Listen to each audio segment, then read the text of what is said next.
네, 마감 스퍼트 이어가겠습니다. 오늘 또 중요한 날인 만큼 두 분께서는 시장 방향성 어떻게 챙겨주실지도 궁금해지네요. GL리서치 박창윤 대표, SP인베스트 이주호 본부장 함께합니다. 두 분 어서 오십시오. 안녕하세요. 예, 반갑습니다. 자, 먼저 외국인이요. 선물 시장 쪽에서는 사고 있지만 현물 쪽은 크게 덜어내고 있습니다. 그 가운데 어떤 종목군에 1시 30분 기준 주목하는지 리스트 보면서요. 종목 움직임 같이 이야기 나눠보시죠. 자, 5위에 코스닥 거래대금 1위 종목 나와 있습니다. 제주반도체가 최근에 소부장단에서 거의 대장처럼 움직이고 있어요. 어떤 의미 갖는지 얘기 먼저 나눠보겠습니다. 자, 제주도 하면 해녀, 감귤, 이런 것만 떠오르냐? 이제 아니다. 반도체다. 라면서 특히나 그 중심에는 제주 반도체의 수출량이 늘어나고 있다라는 것을 알고 있습니다. 그렇게 된다면 앞으로 보여주게 될 수출 뿐만이 아니라 실적 데이터가 어떻게 될까 기대가 많이 잔뜩 쏘여 있고요. 그 결과 13만 원 결국에는 그 고지를 만듭니다. 주가상에서도 이제 더 여기서 올라갈 수 있을까 테스트 구간처럼 보여집니다. 박창윤 대표님께 여쭐게요. 너무 좋잖아요. LPDDR5 하이닉스 공장에서 만든다라는 이야기. 이렇게 되면서 뭔가 연결고리도 생기고 최근 강한 종목군 옆에 있는 종목처럼 보여지기도 하는데 그렇다면 제주반도체는 지금 소부장 달릴 때 중심이다라고 보고 돌파력 보세요? 최근에 주가 상승률 추이만 놓고 보면 전자닉스 없으면 제주반도체라도 가지고 있어야 된다라고 시장에서 바라보고 있는 것 같습니다. 앞에서 이제 제주하면 생각이 나는 게 뭐 해녀, 감귤 이런 부분도 있지만 돌하르방도 있잖아요. 네. 얼마 전에 돌하르방이 어서타 설명할 시간이 없어. 그걸 보면서 제가 제일 처음에 이게 뭐지? 라고 생각하게 했었거든요. 제주반도체군요. 네, 그게 제주반도체였었던 거예요. 그따라 탔어야 되는데 타지 못하셨던 분들 입장에서는 뭐 지금이라도 타야 되나 말아야 되나 고민이 깊어질 것 같습니다. 최근에 포만 놓고 보면 조정이 나올 때마다 좀 타야 될 것 같아요. 실적이 그만큼 뒷받침되고 있는 이러한 상황인 것 같습니다. 이번에 1분기 실적이 1,805억 매출액에 영업이익이 671억 기록을 했거든요. 영업이익 기준으로 무려 전년 동기 대비해서 1,700% 넘게 상승을 했습니다. 근데 이게 매출액이 1,800억, 그러니까 탑라인이 1,800억에 어떤 의미를 갖냐면 기존에 당연히 분기단 매출로 또 사상 최대이기도 하지만 그 전에 4분기에 918억, 3분기에 1,110억, 그 전에는 500억대, 400억대였거든요. 근데 400억, 500억대 하다가 작년에 처음으로 1,000억 고지를 밟고 나서 지금 1분기에 1,800억을 찍어줬다는 얘기는 이제 분기단으로 2,000억대 탑라인 자체가 나타날 수 있다는 부분이고 지금 이익단에서 지금 보시면 한 30% 이상의 영업이익률이 지금 발생을 하고 있는 부분이 나오고 있잖아요. 그러면 최소한 분기단으로 이익단이 지금 600억대 이상, 한 700억대 이상을 지금 바라볼 수가 있는 이러한 상황이에요. 그러한 상황에서 지금 가치 재평가가 꾸준히 나타나고 있는 이러한 상황이기 때문에 최근에 전익이 없으신 분은 코스닥에서는 제주반도체라도 지금 타야 된다 하면서 돌 하루방이 제 머릿속을 지금 스쳐가고 있는 그러한 상황인 것 같습니다. 결국은 제주반도체가 하고 있는 쪽이 말씀해 주셨던 대로 LPDDR, 그러니까 로우 파워 DDR이라고 하는 결국 이쪽 전력 반도체 쪽에 키를 가지고 있는 저전력 반도체 쪽이죠. 이쪽이 기존에 엔비디아 베라 CPU에서 다량 LPDDR 쪽 사용하는 부분하고 LPDDR4X에 이어서 LPDDR5도 하이닉스 팹 쪽에서 2030년 생산 목표로 결국은 엔드 유저 단위 엔비디아 향으로 계속해서 나아갈 수 있는 이런 그림 자체가 그려지고 있는 부분이라서 지금 시장에서는 제주반도체 그만큼의 재평가 그리고 기대를 하고 있는 이러한 상황인 것 같습니다. 그리고 당장 기대감이 아니라 실적으로서 확실히 차별화되는 모습이 나타나고 있어요. 기존에 작년 4분기까지만 하더라도 분기 영업이익 체력 자체가 대략 한 100억대에 불과했거든요. 100억대에서 150억 사이. 근데 지금 이번에 1분기에 600억대를 찍어줬다는 얘기는 기존에 이제 고정비를 커버하고 나머지는 다 영업 레버리지로 들어오는 부분이고 1분기에 영업이익 그러니까 영업이익률 단 보시게 되면 한 35% 이상 이런 부분을 기록을 했기 때문에 그러한 흐름 자체가 탑라인 자체가 더 커지면 커질수록 당연히 마찬가지로 이익단 자체의 레벨 자체가 계속해서 올라갈 수 있는 부분이고 OPM 자체가 지금 한 40% 넘어가게 되면 그에 따른 리레이팅이 다시 한번 나야 되는 부분이고요. 그러한 흐름이 지금 현재 진행형이기 때문에 마찬가지로 제주반도체 같은 경우에는 전익이 없으신 분이라면 코스닥에서는 제주반도체라도 가져가야 된다는 말이 나올 정도로 최근에 폼이 좋은 것 같습니다. 마찬가지 조정시 매수 관점에서 관심 있게 계속 체크해 나갈 필요는 있을 것 같습니다. 네, 관심 있게 지켜보자. 돌 하루방에 어서 타라고 했을 때 그때 진짜 탔었어야 되네요, 맞아요. 돌에. 예, 그럼 지금도 기회에 있는 것인지가 가장 궁금하실 거예요. 왜냐하면 이제 실적 발표 있을 때 제주 반도체에 기대할 수 있는 것들이 많다라는 의미가 될 수도 있으니까요. 이조 본부장님. 지금 누적 순매수로 봤을 때요. 오늘은 기관도 외국인도 같이 들어오지만 량으로 보면 외국인이 더 많이 사는 건 맞습니다. 하지만 기간으로 보면 그간 기관 쪽에서 꾸준하게 매수세가 탄탄하게 들어와 있는 것도 보여지거든요. 자, 그러면 이 말은 즉슨 신고가이긴 하지만 여기서 더 돌파시켜 가겠다라는 방향성을 지금 이 구간에 보여주는 걸까요?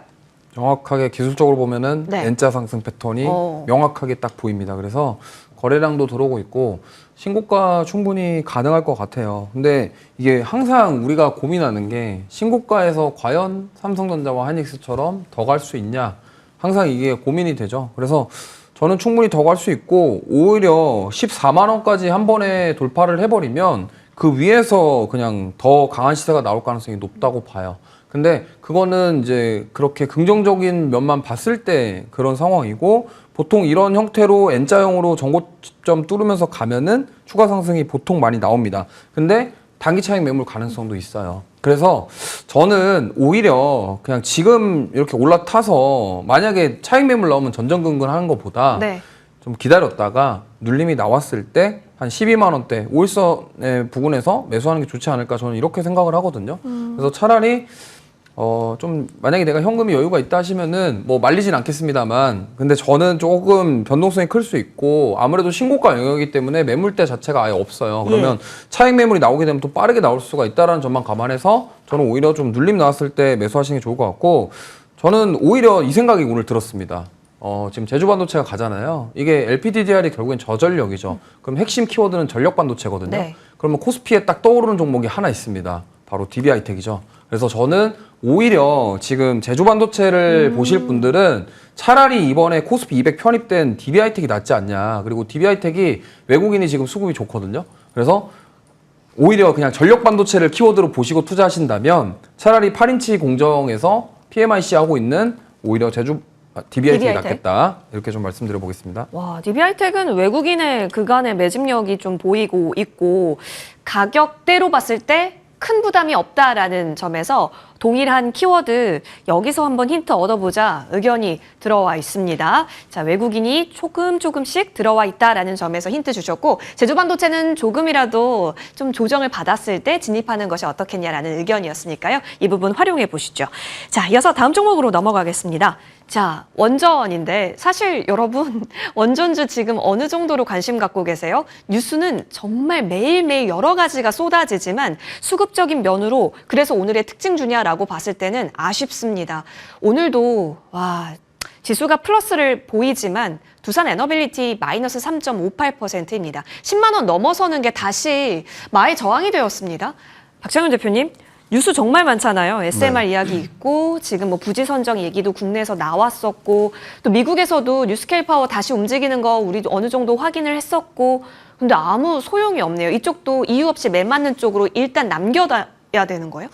이유 없이 맞는 쪽이라고 하면 결국은 수급 쏠림으로 네네네. 귀결이 될 수밖에 없는 부분이고, 그러한 부분은 SK 하이닉스 독주 그리고 삼성전자의 결국은 이제 1위를 뺏긴 데 따른 추가적인 이제 어느 정도 서로 간의 자존심 싸움 속에서의 1위 탈환에 대한 뭐 왔다 갔다 치고 맞는 모습, 물론 다시 삼성전자가 장중에 다시 올라가려는 모습이 나오고 있지만 결국 이러한 흐름 자체가 나타나고 있는 가운데 삼성전자 관련된 이런 삼성생명까지 지분을 가지고 있으니까 뭐 이런 부분과 그리고 SK그룹주 뭐 이런 부분을 포함을 하게 되면 한 70% 이상이 지금 시가총액이 이쪽으로 소위 소수 종목으로 집중이 되고 있기 때문에 나머지 30%에 해당이 되는 거의 2,690 종목에 가까운 이런 2,590 종목에 가까운 이런 나머지 종목들 같은 경우에는 지금 완전히 소외가 되고 있는 상황인 것 같습니다. 물론 나와 있는 상황 자체는 되게 좋죠. 최근에 대미투자특별법 시행 이후에 미 대형 원전 참여 가능하게끔 제도적인 규제 개선 완화가 지금 발빠르게 진행이 되고 있고, 그리고 3분기에 미국 TVA, SMR 관련 PPA 체결 이후에 SMR 기자재 대규모 발주에 대한 모멘텀 이런 부분이 추가적으로 살아있는 가운데 지난주에 있었던 우리나라에서 원전 부지 그러니까 대형 원전과 SMR 원전에 대한 부지를 15년 만에 선정을 하면서 드디어 이제 탈원전에서 친원전 쪽으로 확실하게 돌아서는 그 이정표를 새로 세웠죠. 그런 부분을 생각을 해보면 사실 여기서 추가적으로 움직여도 나무랄 데는 없는데 유독 못 가는 부분 자체는 최근에는 반도체 아니고는 시장 관심사가 완전히 멀어져 있는 이런 상황이 딱 되고 있기 때문에 계속 수급 악순환 이런 부분이 계속해서 나타나고 있는 것 같습니다. 결국 온사이트 발전 향으로 들어가게 되는 가스터빈과 그리고 이와 더불어서 이제 같이 들어갈 수 있는 스팀 터빈 이런 부분은 연내 추가 수주 이런 부분이 계속해서 나타날 것이라고 보고 있는 가운데 가스터빈 신규 수주 한 10개 정도 포함해서 올해 1분기에만 지금 신규 수주가 2조 8천억 그러면 전년비 대략 한 62% 이상의 수주 자체가 여기서 나왔고 온사이트 발전 향으로 이제 가스터빈 그리고 연계된 스팀 터빈 이런 부분이 같이 들어가는 부분이라서 AI 쪽 밸류체인 내에 있는 멀티플을 그대로 받아갈 수 있는 게 두산 에너빌리티거든요. 물론 이런 부분이 반영이 돼서 뭐 PER 100배가 넘어가기도 했었고 뭐 당장 실적 뭐 이런 부분과는 원전이 약간의 거리감은 있기 때문에 반도체 대비해서는 비교 열의에 놓여 있지만 분명히 나아가야 될 방향성과 최근에 나타나고 있는 흐름 자체는 상당히 좋은 게 사실입니다. 그럼에도 불구하고 계속해서 부진한 모습이죠. 이익단도 보시면 대략 2,335억 전년비 한 70% 이상의 1분기 실적 이런 부분을 기록을 했고요. 올해 전사적으로 보더라도 지금 한 1조 원 이상 이런 부분 자체가 영업이익단에서 유력하기 때문에 최근에 나타나고 있는 부분을 보시게 되면 시장은 추정치를 크게 비트하는 실적과 더불어서 확실한 수주 잔고 바탕으로 온사이트 발전향으로 꾸준히 들어가는 부분은 상당히 긍정적인 부분이 되는 것 같습니다. 특히 이런 AI 쪽뿐만이 아니라 최근에 지금 계속해서 좋은 뉴스가 나오고 있는 원전 쪽 이런 부분 같은 경우에도 미국에도 뉴스케일 파워라든지 오클러라든지 관련된 이런 주요 종목들 같은 경우가 동반해서 다시 한번 상승하는 모습이 나타나고 있고 그쪽에서도 이제 제도 정비를 통해서 관련된 사업을 빠르게 진행을 하려는 모습이 나오고 있기 때문에 사실 뉴스만 보면 사실 긍정적인 게 사실이에요. 하지만 최근에는 반도체 아니면 시장에서 관심이 없다. 반도체 안에서도 이 친구가 삼성그룹주냐 SK하이닉스 관련된 종목이냐 혹은 이 두 개 포함이 되지 않은 IT 소부장이라 하더라도 그러면 SK하이닉스 팹 짓는데 그쪽에 들어갈 수 있는 장비주이냐 아니면 소재 부품이라도 되느냐 그 바운더리 안에 포함이 안 되어 있으면 그래 일단 패스할게. 이런 분위기이기 때문에 최근에 좀 밀려있는 거라고 생각을 하고 있습니다. 일단은 좀 지켜보는 관점에서 저는 관망 의견에서 좀 체크를 해보긴 했는데요. 그렇다고 하더라도 현 시점에서 관망이지 팔자는 얘기는 아니에요. 매도는 아니기 때문에 차분하게 좀 지켜보면서 그 흐름 계속 체크해 나가도록 하겠습니다. 그러니까요. 지금 갖고 있냐 마냐가 굉장히 중요한 문제가 됐어요. 기회비용 때문에 그렇습니다. 내가 이걸 보유했을 때와 SK하이닉스를 보유했을 때의 차이가 워낙 크다라는 걸 알려줬기 때문에 일단 지금은 좀 더 이유가 충분히 시장에서 모이는지를 확인하고 싶다. 관망 의견 주셨습니다. 이조 본부장님 마찬가지일까요? 왜냐하면 우리 반도체 가면 전력에 대한, 인프라에 대한 이야기는 꾸준히 따라다녔습니다. 근데 이제 그게 안 먹히는 시장처럼 보여지는 가운데 두산 에너빌리티의 어찌 보면 중요한 마디 가격을 깨서요. 오늘 그리고 어제 외국인이 좀 들어오는 수급은 확인이 되는데 좀 더 지켜봐야 될지 싶기도 하네요. 쉽게 말씀드리면 지금 모든 ETF 자금이 다 반도체만 반도체로. 바라보고 있습니다. 그러다 보니까 이런 현상이 나온다. 오늘 전력기기주들 왜 빠져요? 수급적인 부분들이죠. 왜? 뭐 전력기기는 사실 2분기 실적이 다들 좋게 나올 거라고 예상을 하고 있고 그 다음에 원전 같은 경우도 뭐 사실 실적보다는 오히려 지금 이제 우리나라에 신규 원전 부지 확보하고 짓겠네. 그 다음에 앞으로 미국이랑 협력하면 SMR 수주 나오겠네. 이게 내러티브였는데 결국에는 수급적으로 다 블랙홀을 그냥 하이닉스랑 삼성전자 만들어버리니까 이런 현상이 나오고 있지 않나. 그래서 사실 이걸 좋다 안 좋다 판단하기는 지금 어려워요. 왜냐면 수급적인 이동에 대해서 우리가 예측하기도 어렵고 지금 보면은 잠들어 있던 연금 계좌들이 전부 다 ETF를 반도체를 사기 때문에 그래서 이게 소외받을 수밖에 지금 없는 상황이라서 그렇다고 한다면 지금 기술적으로 보더라도 두산 에너빌리티는 지금 5월부터 계속 고점이 낮아지고 저점이 낮아지고 있거든요. 그러니까 이거를 지금 사기에는 부담스럽다. 그렇다고 한다면 만약에 매수 관점으로 접근할 거면은 일단 전 저점 부근인 85,000원을 이탈 안 하는지 먼저 확인을 하고 그 다음에 아예 살 거면은 저는 10만 원 위에서 사는 게 나을 것 같아요. 그러니까 올라왔을 때 사는 게 더 깔끔하지 않을까. 지금 이렇게 떨어지는 칼날 자리에서 굳이 무리하게 살 필요 없다. 왜? 삼성전자 하이닉스 계속 좋다. 반도체 계속 좋은데 뭐하러 이거를 굳이 지금 사서 또 고생합니까? 그렇기 때문에 오히려 지금은 수익 잘 나는 쪽에 더 집중하시고 만약에 길게 본다고 하더라도 오히려 조금 높은 가격에 사더라도 올라왔을 때 사자라는 생각이라 그래서 관망 의견을 저도 드리고 싶습니다. 아, 예. 그 85,000원 전 저점 구간이 장기 입형 지지받는 자리이긴 한데요. 이 구간을 잘 지켜주는지를 보면서 10만 원 아래에서 좀 평단이 맞춰지는 것이 오히려 괜찮겠다 의견으로 지금은 바라봐야겠습니다. 수급 쏠림이 어쩔 수가 없네요. 관망으로 두산 에너빌리티 바라보고 계십니다. 자, 그러면 이어서 기관의 순 매수 리스트로 넘어가서 10가지 종목 살펴보겠습니다. 아, 오늘 시장의 주인공이 아닐까요? SK 하이닉스부터 얘기 나눠보고요. 굉장히 궁금해하실 것 같아요. 추가 움직임이요. 그리고 이제 좀 반등하나 싶은 LG전자 앞으로의 움직임 같이 경로 예상해 보겠습니다. SK 하이닉스부터 얘기 나눠보죠. 결국 오늘이었어요. 예상하셨을지 모르겠습니다. 박찬용 대표님, 근데 우리 그 얘기 있잖아요. 시총 추월하고 나서는 단기 과열권에 진입한 거다. 그런 시그널로 받아들이자라는 의견이 좀 있습니다. 지금 시총일이 다시 또 올려놨죠. 장중에 계속 엎치락 뒤치락 하고 있는 상황이긴 합니다. 오히려 삼성전자는 플러스 만들었다가 마이너스로 전환됐지만 SK하이닉스 고점 대비 내려와도 지금 플러스 잘 지켜줘요. 자, 쏠림의 중심이잖아요. 더 갈까요? 쏠림의 중심이고 지금 폰만 보면 더 간다고 봐야 되지 않을까요? 누가 여기서 그친다고 얘기를 할 수가 있을까요? 그러니까 일정 부분 앞에 과속 방지턱이 있어가지고 속도는 줄일지언정 현 시점에서 이제 유턴 신호 받고 이렇게 되돌아서는 건 아니잖아요. 그런 것들 생각을 하게 되면 흐름 자체는 지금 290만 원 찍어줬는데 300만 원, 뭐 그 위를 넘어서 지금 목표가 400만 원 넘어가는 예. 리포트들이 쭉 나오고 오늘도 이제 추가적으로 430만 원짜리 리포트를 봤던 것 같은데 이런 것들 생각을 해놓고 본다면 현 시점에서도 올라갈 수 있는 룸 자체는 좀 더 있다고 보고 있는 것 같습니다. 외국계 특히 노무라를 중심으로는 500만 원 이상을 바라보고 있기 때문에 이런 부분에 따른 국내 최고가 이런 부분을 탈환할 수도 있지 않을까 하는 SK하이닉스에 대한 기대감이 있는 것 같아요. 지금 뭐 290만 원을 찍어줬기 때문에 그렇죠. 530만 원 리포트 이런 부분도 지금 같이 나와 있죠. 이런 것들을 생각을 해놓고 본다면 결국 마이크론과의 이런 밸류에이션 갭 자체를 얼마만큼 빠르게 줄일 수 있을 것인가. 그리고 빠르면 7월, 늦어도 8월 정도에는 미국 ADR 상장을 그렇죠. 했을 때 그 마이크론과 1대1로 이제 비교할 수 있는 부분에서 지금 현 시점에서 밸류에이션 격차가 한 50% 정도 차이가 나거든요.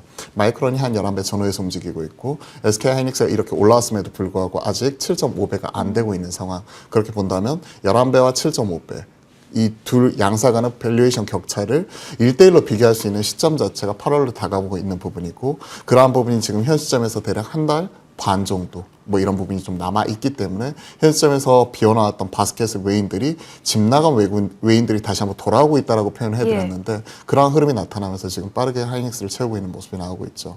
5월달, 6월달 시장이 흔들리고 MSCI 기계적인 리밸런싱 매도와 스페이스 X양 자금 이탈이 나타났을 때 국내 증시에서 지금 지지난주 그러니까 시장에서 어느 정도 변화가 나오기 전까지 국내 증시에서 외인들은 25거래일 연속해서 순 매도를 했습니다. 그러면서 5월달에만 50조 원 넘게 팔아버렸죠. 25거래일 순매도하면서 SK하이닉스도 얼마나 매도했는지 봤더니 23거래일 연속해서 순매도. 그러면 한 달 내내 쉬지 않고 팔았다는 얘기이고 같은 기간 동안에 외인들이 29조 원을 팔았거든요. 그러면서 이제 어제 한 6거래일, 어제가 아니죠. 지지난주부터 해가지고 지지난주 목요일부터 해서 지난주까지 이렇게 채운 부분 자체가 7거래일 동안에 상계 한 4조 원 전후. 그렇게 본다면 29조 원 팔아놓고 이제 4조 원 채웠어요. 그리고 밸류에이션 격차를 지금 줄일 수 있는 이벤트 자체가 8월 앞두고 있는 상황입니다. 그러면 집 나왔던 외인들이 돌아오면서 다시 한번 채우는 모습 플러스 이런 밸류에이션 격차를 줄일 수 있는 이벤트를 바로 한 달 반 정도 앞두고 있는 예. 부담 없는 시점. 그러한 상황이기 때문에 SK하이닉스가 최근에 삼성전자보다 좀 더 모멘텀 측면에서 강하게 움직이는 모습이 같이 나오고 있는 것 같습니다. 실적으로 추정치 당장 이제 한 다음 주 정도 되면 다다음 주 정도 되면 다음 주죠. 죄송합니다. 다음 주 정도 되면 삼성전자가 잠정 실적 발표를 시작으로 삼성전자가 지금 이익 추정치 자체가 2분기에 대략 한 90조 전후에 맞춰 있고 일각에서는 한 100조 넘어갈 것이다. SK하이닉스도 대략 FM 가이드 컨센 기준은 한 63조 전후인데 한 70조 정도 맞춰져 있고 70조까지도 나올 수 있다. 그리고 3분기부터는 이러한 레벨 단이 한 80에서 90조까지 올라갈 수 있다. 이런 부분이기 때문에 이익의 증익이 빠르게 나타나고 있고 이런 이벤트도 확실하게 줄일 수 있는 부분에서는 현 시점에서는 충분히 살 수 있다고 생각을 하고 있습니다. 달리는 말이 말이라 두렵긴 해요. 가지고 계신 분들 입장에서는 굳이 팔 필요는 당연히 없는 부분이고, 언제 사야 될까 망설이시는 분들, 뭐 3개월 전에 6개월 전에도 저한테 질문 들어왔었던 부분 똑같습니다. 이렇게 올랐음에도 사야 됩니까? 이렇게 많이 올랐음에도 불구하고 전자닉스 사야 됩니까? 손이 안 나가요. 그러신 분들이 지금 사야 돼요? 라고 다시 물어보고 있거든요. 늦었다고 생각했을 때가 가장 빠를 때라고 생각을 합니다. 다만 막 급등 나오고 오늘 SK하이닉스가 삼성전자 시총 추월해가지고 지금 바뀐 상황에서 급하게 타기보다는요, 이런 변동성을 이용해서 장중에 큰 폭의 흔들림이 나타날 수도 있거든요. 그런 부분을 이용을 해가지고 오히려 흔들릴 때마다 좀 모아가는 전략이 좀 좋지 않을까. 사실 투자 의견은 하이닉스는 현 시점에서 바뀔 수도 없는 부분이고, 예. 지금 현 시점에 주도주잖아요. 완전 주도주라서 바뀔 수도 없는 부분이고, 최근에 좀 1년 동안 바뀐 적도 없는 상황이기 때문에 속도 조절은 있을지언정 지금 확실히 신호가 유턴 신호는 아니다라고 생각을 하고 일단은 긴 호흡으로 계속 가져가야 될 것 같습니다. 이제 시총이 1위 자리를 한번 찍었다라는 그러한 의미로 봐도 계속해서 가려고 하는 힘이 큰 건데, 그렇다면 잠시 쉴 때마다 우리는 모아간다라는 관점으로는 쭉 앞길 질주하는 거 바라보자 의견 주셨습니다. 코스피가 향후에 추가적으로 상승하려면 닉스도 가면 전자도 같이 따라가 줘야 한다라는 시나리오가 또 있기는 하더라고요. 자, 이주호 본부장님, 그 가운데 SK하이닉스가 여기서 그렇다면 안 배부른 거다라는 의미가 되는 거잖아요. 여기서 수급이 더 모일 수가 있게 되는 거다라는 거잖아요. 연기금 최근에 리밸런싱 되고 있고 외국인은 리밸런싱 계속 하고 있는 와중에서 지금 이 정도 주가면 충분히 매수를 부를 수 있는 자리, 수급적으로 괜찮아요? 이게 저 웃음밖에 안 나오거든요. 예, 정말. 그쵸. 이 예. 하이닉스 주가 흐름 보면요. 저번에 조정 나왔을 때 6월 10일쯤 이제 200만 원 살짝 이탈했었던 적이 있었잖아요. 이게 마지막 기회가 아니었나 이 생각도 들어요. 그러니까 무슨 말이냐면 그 정도로 지금 압도적인 실적 기대감, 그 다음에 지금 막 이벤트들이 많이 있잖아요. 네. 미국 증시 상장하는 부분들, 이런 것들이 결국에는 바라보게끔 만들어버리는 그죠. 그런 상황. 그렇기 때문에 이걸 안 좋게 말할 사람이 대한민국에 과연 있을까? 예, 압도적인 실적과 성장에 대한 기대감까지. 그렇기 때문에 사야 되는 게 맞는데, 저는 항상 하이닉스 여기서 나올 때마다 얘기할 때마다 그랬어요. 조정이 좀 세게 나오거나 아니면 횡보하는 모습이 나올 때 그때가 살 때다. 왜냐면 지금 이때도 보시면은 5월 말에서 6월 초 넘어갈 때 조정이 나올 거라고 다들 생각 안 하셨을 거예요. 근데 문제가 이때 고점이었던 240만 원대에서 좀 약간 신용 뭐 이렇게 네네. 좀 레버리지 뭐 B2 하신 분들은 이 변동을 못 견딘다는 거죠. 예. 그렇기 때문에 지금도 마찬가지입니다. 같은 생각이에요. 뭐냐면 좀 횡보를 하거나 쉬어갈 때 사야지, 이게 여기서 샀다가 살짝 눌림만 나와도 그때부터 이제 힘들어지거든요. 그래서 저는 역시나 조정시 매수 관점이 좋을 것 같고, 안 좋다라는 얘기가 아니라 눌렸을 때 아니면 좀 횡보할 때 그때 사자. 그래서 제가 이거 말고 대안이 될 수 있는 거를 ETF를 말씀을 드렸죠.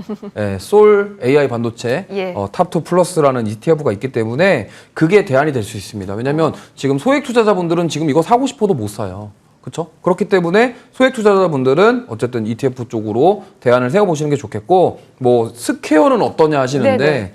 스퀘어는 저는 좋거든요. 그러니까 하이닉스 가면 스퀘어도 가는데 지금 외국인 수급이 안 좋아요. 외국인이 지금 스퀘어요? 계속 팔고 있거든요. 그러니까 외국인들이 파는 게 좀 저는 뭔가 좀 불편해 보여요. 그러니까 기관은 사지만 외국인이 판다. 근데 하이닉스 본주는 지금 외국인 사고 있거든요. 맞아요. 그래서 오히려 만약에 둘 중에 하나, 어차피 스퀘어도 200만 원대고 하이닉스 300만 원대인데 그러면 이왕 사는 거 본주 사는 게 낫지 않냐예요. 외국인들의 수급을 좀 따라가 보자라는 게 제 생각이라서. 근데 팩트는 이겁니다.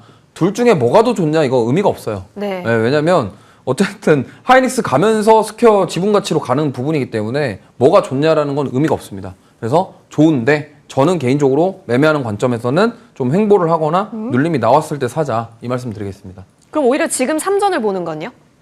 좋은 것 같아요. 오히려? 네. 네. 오히려 지금 그러니까 가격적인 부분 본다면 삼성전자를 사는 게 맞아요. 그러니까 지금 하이닉스를 내가 너무 사고 싶어요. 네. 근데 좀 살짝 시선을 돌려서 삼성전자 사시는 게 좋고. 아. 근데 나 그것도 좀 그렇다 그러면 아까 말씀드린 ETF 사시는 것도 예. 방법입니다. 그건 두 개가 다 들어가 있으니까. 다 들어가 있고 예. 삼성전기랑 이노텍이랑 다 들어가 있어요. 예. 거기에. 좋습니다. 자, 고민 많이 되셨을 것 같아요. 그런데 단일 종목 레버리지가 생긴 이후에 오를 때 급격하게 오르고 내릴 때 또 급격하게 내릴 수 있다라는 점이 변동을 또 크게 야기시킬 수 있다라는 점에서 올라갈 때보다는 좀 내려왔을 때 그때 관심 있게 바라보자라는 의견으로 두 분 의견을 정리하겠습니다. 본주 중심으로 바라보시네요. 자, 이어서 다음 종목으로 넘어갑니다. 예고 드렸던 대로 LG전자 살펴보고자 하고요. 자, 사실 주말 사이에 뉴스가 나왔기 때문에 뭐 캘리포니아 간다고 했잖아요. LG 총수단이. 자, 가서 그렇다면 어떠한 청사진이 나올 것인가에 대한 기대감으로도 지금 7%대를 플러스를 만들고는 있습니다. 하지만 그간 올랐었던 게 40만 원대였어요. 지금은 그 중심에서 20만 원대를 지나가고 있고 좀 아쉬울 수 있을 것 같아요. 대표님, 지금은 돈을 잘 벌어야 되고 다음 분기에도 돈을 잘 벌어야 되는 걸 알아야지 주가가 포모를 부르는 것 같거든요. 그렇죠. 근데 LG전자는 기대잖아요. 그런 점에서 조금 아쉬울 건 있는 것 같긴 하지만 주주분들은 어떡할까요? 이번에 엔비디아 본사 방문이라는 예. 것 자체는 2주 전에 있었던 젠스랑 CEO가 국내에 들어왔었을 때 결국 구광목 회장과 만나서 피지컬 AI 등 관련된 사업에 대한 논의 이런 부분이 나타났고 그에 따른 후속 조치로서 이제 LG전자에서는 LG CNS 사장 비롯해서 LG전자의 CTO 그리고 뭐 LG AI 연구소 연구원들 등 이런 실무진을 구성을 해가지고 이제 엔비디아 본사 방문 이후에 서로 간의 사업에 대한 협업에 대한 논의 이런 부분이 진행이 되는 부분이라고 생각을 합니다. 근데 지금 말씀하셨던 이러한 부분 같은 경우에는 논의가 진행이 되고 향후에 피지컬 AI로 나아가야 되는 방향성 이런 부분을 구체적인 부분을 논의하는 부분이지 당장 다음 분기에 실적이 나온다, 다다음 분기에 실적이 나온다 이러한 부분은 아니잖아요. 네. 그렇기 때문에 기대감과 그리고 이에 따른 모멘텀 측면에서 우리가 좀 바라볼 수 있는 부분이지 지금은 시장을 끌고 가고 있는 반도체에 대한 실적과 그리고 당장 투자에 대한 부분이 전공정 장비는 올해 하반기부터 내년 상반기까지 나오는 부분이기 때문에 시장을 끌고 가고 있는 반도체 소부장에 이르기까지 관련된 이런 주요 종목들과는 약간은 결은 다르다라고 생각하시는 게 좋을 것 같습니다. 일각에서는 이런 말도 들어봤어요. 최근에 삼성전자가 이렇게 많이 올라가니까 저 아시는 지인이 야 그러면 삼성전자 라이벌인 LG전자 같은 경우에 지금 이 가격인데 무조건 사야 되는 것 아니야 라고 말씀을 하시더라고요. 그래서 제가 이걸 어떻게 답해야 되나. 삼성전자 라이벌 LG전자라고 하시니까 삼성전자 이렇게 올라갔으니까 LG전자 이렇게 가야 되는 거 아니야. 그래서 예 맞습니다. 저도 그렇게 생각합니다 라고 하고 고개만 끄덕이고 말았는데 거기다 대고 제가 뭐라 말씀드리겠습니까. 아직까지 뭐 삼성전자, LG전자 동일선상에서 이제 비교하시는 분들인데요. 그런 것들을 생각을 해놓고 본다면 LG전자 같은 경우에는 뭐 완전 사업 영역이 다르죠. 과거 이제 둘 다 이제 피처폰 찍어내고 있었을 때는 비슷하게 이제 가전 쪽이라든지 스마트폰으로 비교를 하는 거지만 삼성전자 같은 경우에는 반도체 쪽으로 특화되어 있는 부분이고 LG전자 같은 경우에는 이제 B2C에서 이제 B2B로 넘어가는 부분에서 젠스랑 CEO와의 협업 이런 것들은 피지컬 AI 그리고 마찬가지로 엔비디아 AI 데이터 센터에 들어갈 수 있는 이런 HVAC 관련된 냉방 공조 관련된 이런 시스템 이런 쪽을 지금 논의하는 부분이기 때문에 약간은 결이 다르다고 생각을 하고 있습니다. 일단 LG전자도 분명히 기존에 젠스랑 CEO의 기대감이 있었을 때 40만 원대 훨씬 못 미치는 가격이고 시장이 그렇게 얘기를 하고 있는 것 같아요. 지금은 삼성그룹주, SK그룹주 아니면 반도체 아니면 시장에서 관심 없어 라고 바라보고 있는 상황이기 때문에 좋은 뉴스에도 불구하고 그리고 오늘 7% 올랐음에도 불구하고 네. 티가 안 난다고 해야 될까요? 예. 티가 안 나는 부분이잖아요. 그리고 이러한 부분 같은 경우가 올랐음에도 불구하고 사실 갭으로 상승 이후에 윗골이 달고 지금 음봉으로 전환해 있는 부분 이런 것들을 놓고 본다면 시장에서는 진짜 정말이지 뭔가 아쉬움이 많이 남을 수밖에 없는 이런 상황인 것 같습니다. 이러한 부분을 확실히 되돌리려면 가시적인 성과 자체가 뭔가 나와줘야 될 것 같아요. LG전자 입장에서도 단순 젠스랑 CEO와의 방향에 따른 기대감으로서 한 40만 원 찍어냈던 만큼 업사이드는 분명히 있다고 생각을 하거든요. 올라갈 수 있는 말 그대로 이제 모멘텀 그 포텐셜 자체는 있는데 이걸 터뜨리기 위해서는 이번에 실무단위 방안을 하면 엔비디아 본사 방문을 하면서 뭔가 구체적인 가시적인 성과 자체라도 하나 이렇게 나오는 걸 확인을 하고 그때 가서 좀 대응을 해야 되지 않나 전 그렇게 생각을 하고 있습니다. 그렇게 본다면 현 시점에서 오늘 오른 시점에서 이제는 드디어 간다라고 해서 더 사기에는 애매한 것 같습니다. 관망하면서 지켜보죠. 알겠습니다. 6월 1일 상한가, 6월 2일 고점 만들었을 때 개인이 엄청 많이 담았어요. 그리고 나서 지금 고가 대비해서 50% 넘게 빠져있는 자리이긴 합니다. 이조 본부장님, 여기서 예쁜 자리가 왔네라고 말하기에는 기술적으로는 모르겠습니다. 근데 얘기 들어보고 보니까 지금은 기대감에 시장이 열광하지 않는 시장이라면 또 달리 볼 수도 있을 것 같기는 하네요. 이게 좋은 자리인 것처럼 보이는데요. 네. 아닙니다. 왜냐면 이게 올라갔다가 올렸던 걸 그대로 뺐잖아요. 네. 그럼 이 상황에서 옆으로 긴다라는 거는 더 빠질 수도 있다라고 생각해 볼 수도 있어요. 그렇기 때문에 저는 연속성을 좀 확인해 봐야 될 것 같고요. 결국엔 올라가기 위해서는 숫자로 보여줘야 됩니다. 지금 시장이 그래요. 그렇기 때문에 주주분들께 죄송합니다만 이거는 관망 의견 드릴 수밖에 없고요. 뭔가 아까 뭐 삼성전자랑 비교 그 말도 안 되는 소리고요. 이거는 그냥 약간 프로야구 지망생과 지금 약간 1군 프로에서 뛰고 예. 있는 선수와의 그 정도 차이라고 보시면 될 것 같아요. 그 이상 차이입니다. 뭐 오타니와 예. 우리나라 프로야구 이제 지망생 비교하는 수준이라고 보시면 되기 때문에 이거는 관망을 하는 게 맞고 좀 시간이 많이 필요하다라고 말씀드리겠습니다. 실적을 내고 있는 쪽과 꿈과 희망이 있는 쪽이다라는 관점이신 것 같습니다. LG전자는 두 분의 의견 관망이니까요. 챙겨보시죠. 박창균 대표, 이주호 본부장과 얘기 나눠봤습니다. 오늘 말씀 고맙습니다.